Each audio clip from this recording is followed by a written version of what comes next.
Namaskar, Adab, Sat Sri Akal, welcome, Pranam, and hello. This is Ravikant Sharma, and welcome you all to my channel Soul Physics. In today's video, we are going to cover another part of my previous segment, जहाँ पे हमने dimensional analysis के कुछ portion discuss कर दिया था. Previous video में हमने ये डिस्कस किया था कि बेसिकली डायमेंशन होती क्या है और डायमेंशन के जो चार कैटेगरीज होती है वो हमने डिस्कस किया था. तो अगर आपने वो वीडियो नहीं देखा है तो वीडियो का लिंक आपको डिस्क्रिप्शन बॉक्स में मिल जाएगा, आप क्लिक करके देख सकते हैं. So let's get started.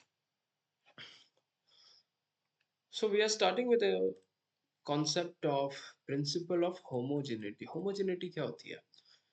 Homogeneity मतलब ये हुआ कि सपोज मेरे पास एक इक्वेशन है, ठीक है ना? V equals to U plus AT, ठीक है?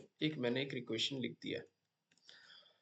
अब इस इक्वेशन में आपको क्या लग रहा है कि जो यूनिट होगा यहाँ पे लेफ्ट हैंड साइड का और राइट हैंड साइड का वो सेम रहेगा कि अलग रहेगा? और वो तो छोड़ो, जो यहाँ पे Q जो क्वांटिटी है, ET जो क्वांटिटी है, जो इन दोनों को जो हमने ऐड किया है, ये दोनों का जो इंडिविजुअल यूनिट्स जो होगा वो सेम रहेगा कि अलग रहेगा? तो वही चीज को समझने के लिए हम लोग ये होमोजेनिटी प्रिंसिपल समझने वाले हैं. सेम एज इफ यहाँ पे लेफ्ट हैंड साइड में अगर देखा जाए तो वेलोसिटी का जो यूनिट होता है वो मीटर पर सेकेंड होता है, ठीक है? V stand for final velocity, U stand for initial velocity. अब यहाँ पे भी अगर देखा जाए तो ये वेलोसिटी है विच इज मीटर पर सेकेंड, और यहाँ पे देखा जाए तो यहाँ पे दो फिजिकल क्वांटिटी है, एक एक्सेलरेशन है और दूसरा टाइम है. क्लियर?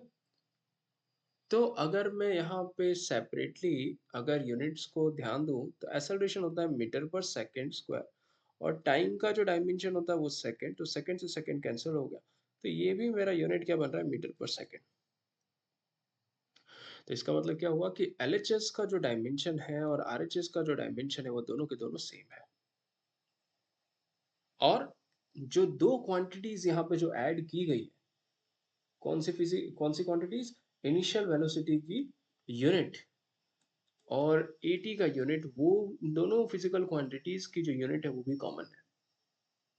तो इसका कंक्लूजन ये निकलता है कि अगर आपके पास कोई भी दो फिजिकल क्वांटिटी हुई तो फिजिकल क्वांटिटी तभी आप ऐड कर सकते हो या सब्सट्रैक्ट कर सकते हो अगर इन दोनों का यूनिट सेम हुआ. फॉर एग्जाम्पल किलोग्राम है तो किलोग्राम को आप किलोग्राम के साथ ही ऐड करोगे, अगर ग्राम है तो ग्राम को ग्राम के साथ सब्सट्रैक्ट करोगे. अगर आप सोचोगे किलोग्राम को मैं ग्राम के साथ ऐड करूं तो ये इनकरेक्ट है, ठीक है? तो जब भी आपको कोई भी फिजिकल क्वांटिटीज को ऐड करना है या फिर सब्सट्रैक्ट करना है तो ध्यान रखना है कि उनकी जो यूनिट्स है वो सेम हो. और इसी कॉन्सेप्ट का जो बेस है वो होमोजेनिटी प्रिंसिपल है. So the equation is a physically correct only if they are having a same dimension on the both hand side. यही यहाँ पे स्टेटमेंट दिया जा रहा है. अब रूल्स जैसे कि मैंने आपको ऑलरेडी समझा दिया कि अगर कोई भी फिजिकल क्वांटिटीज को आपको ऐड करना है या फिर सब्सट्रैक्ट करना है, आपको ध्यान रखना है कि वो दोनों फिजिकल क्वांटिटीज का जो डायमेंशन है वो सेम होना चाहिए.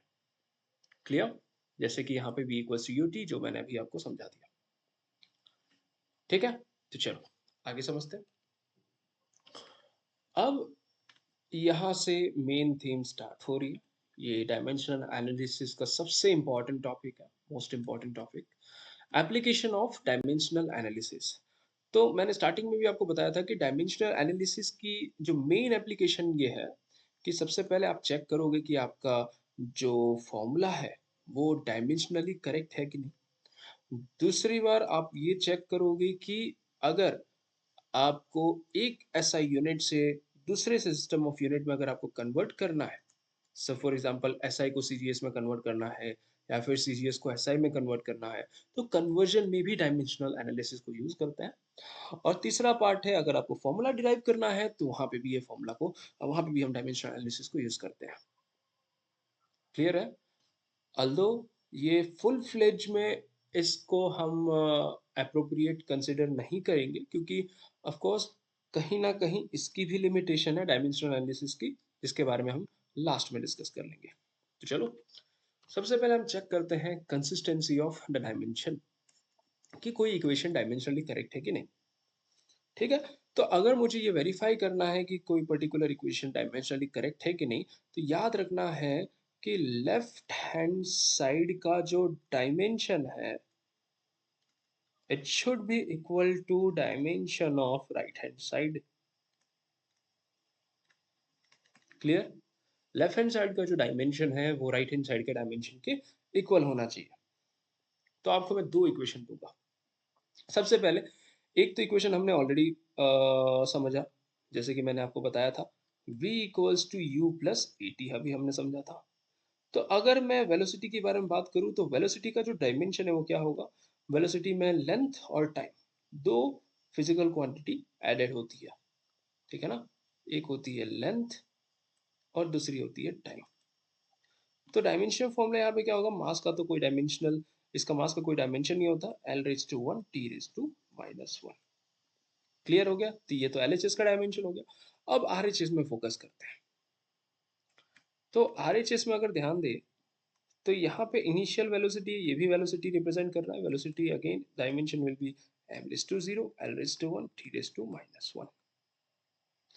और अगर मैं यहाँ पे एक्सेलरेशन की बारे में बात करूँ तो एक्सेलरेशन हो जाएगा, मास का डायमेंशन होता नहीं है, L one T raise to minus two, और टाइम का डायमेंशन होता है टी रेज टू वन।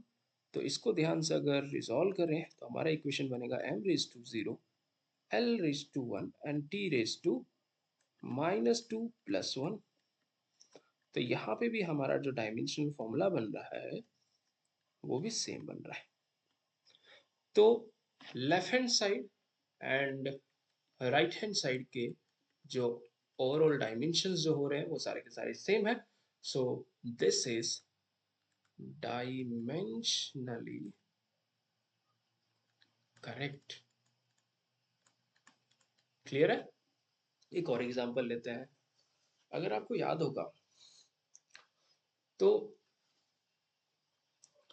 एक इक्वेशन और है, s is equal to u t plus half a t square. ठीक है, ये यहाँ पे जो s रिप्रेजेंट कर रहा है ये हो गया आपका डिस्टेंस, फिर to be more precise this is displacement, और यहाँ पे u is your initial velocity, initial velocity, t is naturally यहाँ पे टाइम रिप्रेजेंट करेगा, a तो यहाँ पे एक्सेलरेशन रिप्रेजेंट करेगा और t आपका टाइम है। क्लियर? तो अब मुझे ये फिगर आउट करना है कि ये जो इक्वेशन है ये डायमेंशनली करेक्ट है कि नहीं, राइट। तो अगेन हम लेफ्ट हैंड साइड पे फोकस करते हैं कि लेफ्ट हैंड साइड में हमारे पास डिस्टेंस है और डिस्प्लेसमेंट का एक ही डायमेंशन होता है लेंथ का, which is M raise to zero, mass का तो कोई डायमेंशन नहीं है, L raise to one and T raise to zero. Clear? तो अब राइट हैंड साइड में देखते हैं, राइट हैंड साइड में क्या बन रहा है। तो राइट हैंड साइड में अगर डायमेंशन देखें तो पहला है u मल्टीप्लाई बाई टी, मतलब मुझे देखना है इनिशियल वेलोसिटी और टाइम को मल्टीप्लाई करना है दोनों के डायमेंशन को। तो M zero L one T raise to minus one, ये हो गया वेलोसिटी का डायमेंशन। टाइम का डायमेंशन हो गया टी रेस टू वन, तो यहाँ पे हो जाएगा M raise to zero L raise to one and T raise to minus one plus one.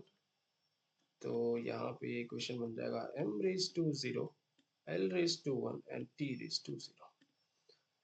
तो ये वाला जो फर्स्ट पार्ट है हमारा इक्वेशन का वो एलएचएस से मैच हो रहा है।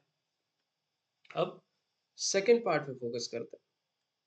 सेकेंड पार्ट है ई टी स्क्वायर। देखो ये जो पार्ट दिख रहा है वन बाई टू, इसे बोलते हैं डायमेंशनलेस कांस्टेंट। तो क्लासिफिकेशन ऑफ डायमेंशन में मैंने आपको बताया था फोर कैटेगरी। तो फोर कैटेगरी में से एक कैटेगरी डायमेंशनलेस कांस्टेंट के बारे में बताया था। तो डायमेंशनलेस कांस्टेंट मतलब ऐसी वैल्यूज, मतलब ऐसी क्वांटिटी जिसका डायमेंशन भी नहीं होता और उनकी वैल्यू भी कांस्टेंट होती है। तो इसे तो हम कंसिडर नहीं करेंगे। अब बचा ए टी स्क्वायर, तो हम लोग उसी पे फोकस करेंगे। ए टी स्क्वायर, मतलब एक्सेलरेशन का डायमेंशन सबसे पहले लिखेंगे m0 l1 t raise to -2, और टाइम का डायमेंशन लिखेंगे t टू द पावर 2। तो यहाँ पे बनेगा m raise to 0 l to the power 1 t raise to -2 plus 2। तो यहाँ पे इक्वेशन बनेगा m0 l1 t 0। This is a dimension of A t square. तो क्या पता चला बेटा? यहाँ पे पता चला कि जो LHS का डायमेंशन है और RHS के जो डायमेंशंस है, LHS RHS का पहला फिजिकल क्वांटिटी का डायमेंशन और दूसरे फिजिकल क्वांटिटी का डायमेंशन सारे के सारे सेम है। क्लियर? तो that means this is dimensionally correct.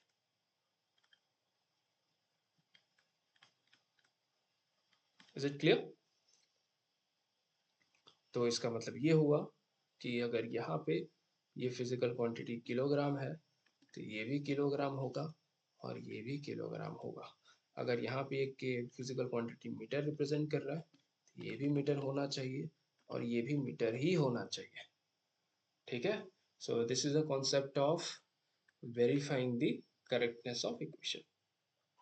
तो ये हो गया हमारा first application of dimensional analysis. अब नेक्स्ट पार्ट पे आते हैं। नेक्स्ट पार्ट क्या है बेटा? ये भी बहुत इंपॉर्टेंट है, कन्वर्जन ऑफ यूनिट। तो अभी हमें क्या करना है, यहाँ पे हमें सीखना है किस तरीके से हम एक सिस्टम ऑफ यूनिट से दूसरे सिस्टम ऑफ यूनिट में कन्वर्ट करते हैं। So for example I want to convert SI to CGS। ठीक है? तो एक एग्जांपल लेते हैं। लेट्स से मुझे क्या करना है, 1 न्यूटन को डाइन में मुझे कन्वर्ट करना है, right? 1 newton is equal to dash dine.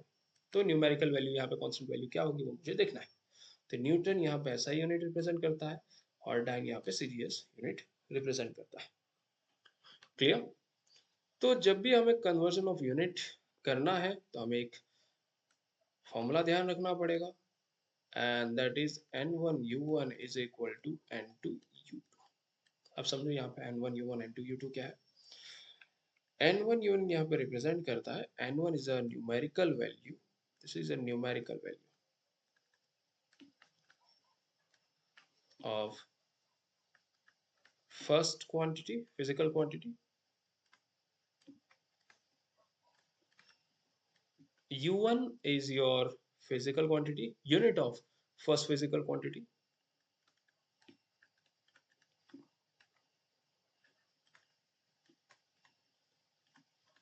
Unit of first physical quantity. उसी तरीके से यहाँ पे जो N2 रिप्रेजेंट करेगा, N2 क्या रिप्रेजेंट करेगा? It is a numerical value of second physical quantity.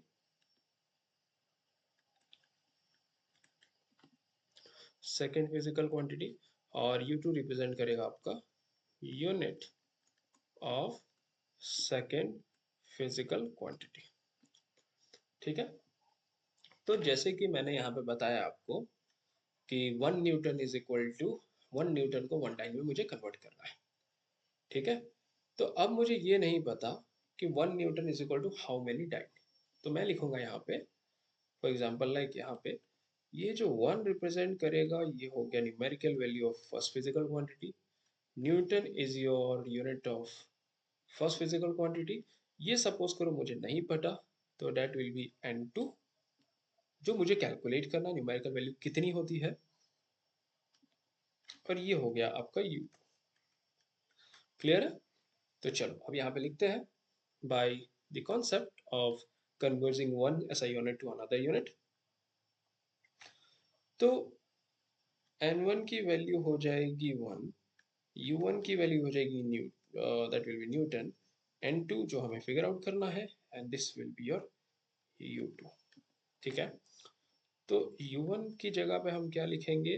Newton नहीं लिखेंगे, न्यूटन, और इसे हम फंडामेंटल क्वांटिटी में एक्सट्रैक्ट करेंगे। सो न्यूटन इज किलोग्राम मीटर पर सेकेंड स्क्वायर। ठीक है? कैसे मुझे पता चला? because Newton is a unit of force and force is mass multiplied by acceleration, तो ये हो गया किलोग्राम मीटर पर सेकेंड स्क्वायर। क्लियर है? उसी तरीके से U2 जो होगा उसका सीजीएस यूनिट होगा, सीजीएस यूनिट मीन्स ग्राम सेंटीमीटर पर सेकेंड स्क्वायर। तो यहाँ पे हम वैल्यू रखेंगे, तो N1 की जगह पे आएगा 1, N2 की जगह पे आएगा बेटा किलोग्राम मीटर पर सेकेंड स्क्वायर। N2 हमें कैलकुलेट करना है और यहाँ पे U2 की वैल्यू हो जाएगी ग्राम सेंटीमीटर पर सेकेंड स्क्वायर। क्लियर? तो N2 is equal to kilogram meter per second square divided by gram centimetre पर सेकेंड स्क्वायर कैंसिल हो गया, तो I left with this equation kilogram metre by gram centimetre. अब देखो, अब हम क्या करेंगे इस केस में, जितने भी यूनिट्स हैं वो एक अलजेब्रिक वेरिएबल की तरह बिहेव करते हैं जिसको हम इजीली कैंसिल कर सकते हैं। बट कंडीशन क्या होनी चाहिए कि एक ही यूनिट होगा तभी एक दूसरे को कैंसिल करेंगे। तो यहाँ पे किलोग्राम और ग्राम कैंसिल नहीं होगा, तो मैं क्या करूँगा, किलोग्राम को पहले तो ग्राम में कन्वर्ट करूँगा।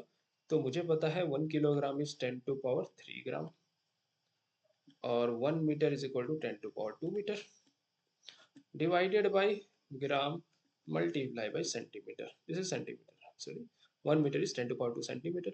सेंटीमीटर सेंटीमीटर कैंसिल हो गया, ग्राम से ग्राम कैंसिल हो गया, तो यहाँ पे हमें मिल रहा है 10⁻⁵। तो ये हमारी न्यूमेरिकल वैल्यू है N2 की जो हमें कैलकुलेट करना था। तो फाइनली हमें मिल चुका है relation that 1 newton is 10⁵ dyne. Clear? So this is how you have to use the concept of unit conversion। तो यहाँ पे ये पार्ट बहुत इंपॉर्टेंट है, ध्यान रखना। चलो आगे बढ़ते हैं। Deriving the formula means third application of using the dimensional analysis is to derive the formula। तो जैसे कि मैं एक एग्जांपल लेता हूँ, let's say time period of any simple pendulum is depend on certain factor, certain physical quantities, जैसे it depends on length, it depend on acceleration due to gravity, right? तो अब मुझे क्या करना है कि अब एक फॉर्मूला बनाना है जिसमें लेंथ और acceleration due to gravity include हो। ठीक है, तो अब कैसे बनाएंगे, बस मुझे ये पता होना चाहिए कि कौन सी क्वांटिटी किस पे डिपेंड कर रही है। तो मैंने बता दिया कि एक सिंपल पेंडुलम है और सिंपल पेंडुलम जब ऑसिलेट करता है तो उसका जो टाइम पीरियड है, T stand for time period, it depends on two factor, length and acceleration due to gravity। तो अब ऐसे केस में हम क्या करेंगे, सबसे पहले हम करेंगे कि इनके जो फिजिकल क्वांटिटीज है इसको डायमेंशन के फॉर्म में लिखेंगे। ठीक है, तो I right T is directly proportional to L का जो ये जो लेंथ है इसका जो डायमेंशन होगा वो हो गया L, और यहाँ पे G acceleration due to gravity means acceleration है, that is L1 T raised to -2। अब देखो, मुझे ये नहीं पता कि जो टाइम पीरियड हम कैलकुलेट कर रहे हैं उसमें जो लेंथ का जो डायमेंशन है वो कितना आएगा। तो मैं क्या करूंगा, इसके पावर में मैं ए लिख दूंगा। उसी तरीके से ग्रेविटी का जो डायमेंशन है वो कितना आने वाला है वो भी नहीं क्लियर है, तो हम लिखेंगे B. Remember A and B are the dimension of the given physical quantity. तो अब यहाँ पे जो ये प्रोपोर्शनल साइन है अगर उसको मैं रिमूव करूँ तो क्या आएगा, T is equal to some constant times L raise to A and L raise to B T raise to -2b। Clear है? यहाँ पे ए और बी क्या रिप्रेजेंट कर रहा है, डायमेंशन रिप्रेजेंट करना है जो हमें फिगर आउट करना है। तो लेफ्ट हैंड साइड में अगर देखें तो यहाँ पे जो डायमेंशन है वो क्या है, मास का डायमेंशन है नहीं, लेंथ का डायमेंशन है नहीं, और टाइम का एक डायमेंशन है और कांस्टेंट है। This is k is a constant which is a kind of dimensional constant, और dimensional constant की कोई भी डायमेंशन नहीं होती है, उसकी सिर्फ और सिर्फ फिक्स वैल्यू होती है, तो उसको हम अवॉइड करेंगे। और राइट हैंड साइड में अगर देखें तो वो होगा L raise to A plus B और T raise to minus two. जो सिंपल आप अलजेब्रिक ऑपरेशन करते हो वही अलजेब्रिक ऑपरेशन यहाँ पे भी करना, बस ध्यान रखना वो वहाँ पे एक्स वाई के टर्म्स में करते हो और यहाँ पे डायमेंशनल टर्म्स में करने हैं।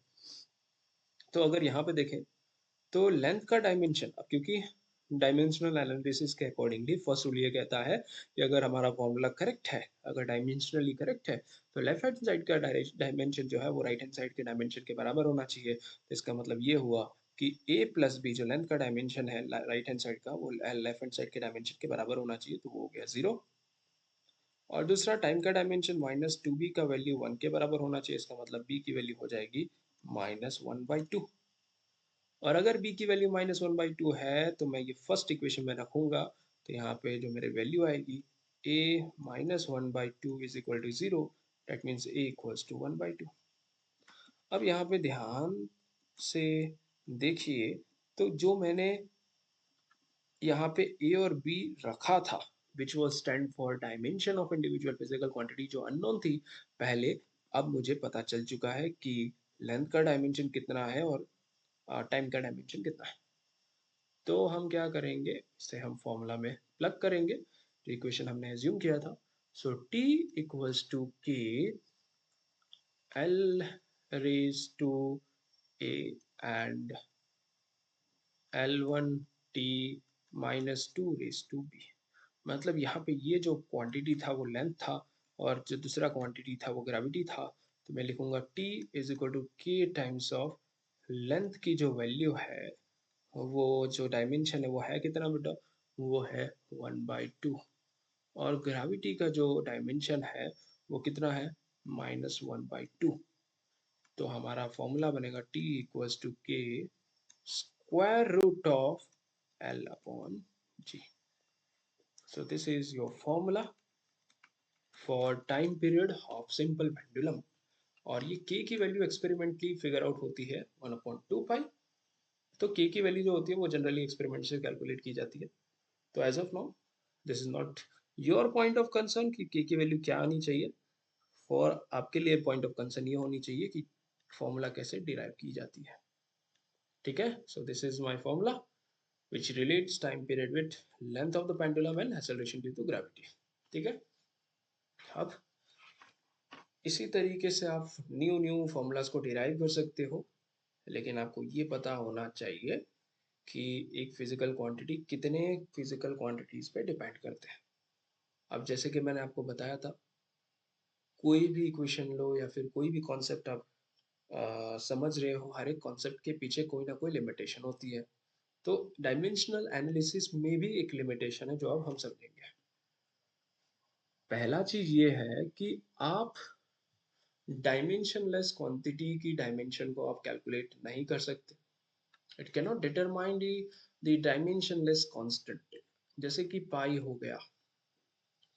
तो पाई का these are the dimensionless constant, मतलब कोई भी डायमेंशनलेस कांस्टेंट की जो वैल्यूज होती है उनका डायमेंशन फाइंड करना डायमेंशनल एनालिसिस से मुश्किल है। इनफैक्ट आप कैलकुलेट नहीं कर सकते। दूसरा चीज ये हुआ कि अगर आपने कोई फॉर्मूला आप डिराइव कर रहे हो, जैसे कि इस केस में हमने डिराइव किया था, प्रीवियस केस में हमने डिराइव किया कि time period depends on length and gravity. तो अगर 3 से ज़्यादा फिजिकल क्वांटिटीज अगर एडेड होंगी, तो वैसे केसेस में आप फॉर्मूला डिराइव नहीं कर सकते। तो डायमेंशनल एनालिसिस का एक लिमिटेशन है कि 3 से ज़्यादा अगर फंडामेंटल क्वांटिटीज इंक्लूड हो गई तो आप फॉर्मूला डिराइव नहीं कर सकते। और दूसरा, you can not derive the formula which include trigonometric, logarithmic और एक्सपोनेंशियल फंक्शन। क्लियर है, तो ये सारी कॉन्स्ट्रेंट है जो आपको याद रखनी है।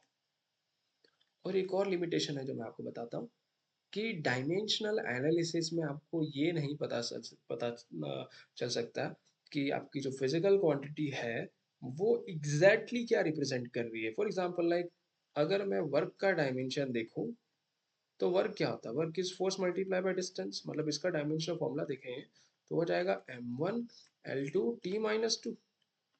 और एनर्जी के बारे में अगर मैं देखूँ तो एनर्जी का भी डायमेंशन m1 l2 t-2 हो गया। अब एनर्जी में भी कैटेगरीज है, kinetic energy, potential energy, thermal energy, mechanical energy, और सबका डायमेंशन सेम ही रहता है, m1 l2 t-2, m1 l2 t-2। तो इन चीजों में आप एग्जैक्टली सेग्रीगेट नहीं कर सकते कि ये जो डायमेंशन फॉर्मूला आपने निकाला है वो एग्जैक्टली कौन से फिजिकल क्वांटिटी को रिप्रेजेंट करता है। तो ये भी एक तरीके से लिमिटेशन में ही इंक्लूडेड है कि you can not determine which exact physical quantity it is representing. Is it clear? तो I think we are ending our lecture here, जहाँ पे हमने पूरा का पूरा जो इम्पोर्टेंट टॉपिक था डायमेंशनल एनालिसिस का वो पूरा हमने कवर कर दिया। हमने स्टार्ट किया प्रिंसिपल ऑफ होमोजेनिटी का, होमोजेनिटी से, जहाँ पे हमने डिस्कस किया कि किस तरीके से आप दो फिजिकल क्वांटिटी को ऐड कर सकते हो, लेकिन उसके पीछे एक ही लिमिटेशन है कि उनकी यूनिट सेम होनी चाहिए, कॉमन होनी चाहिए।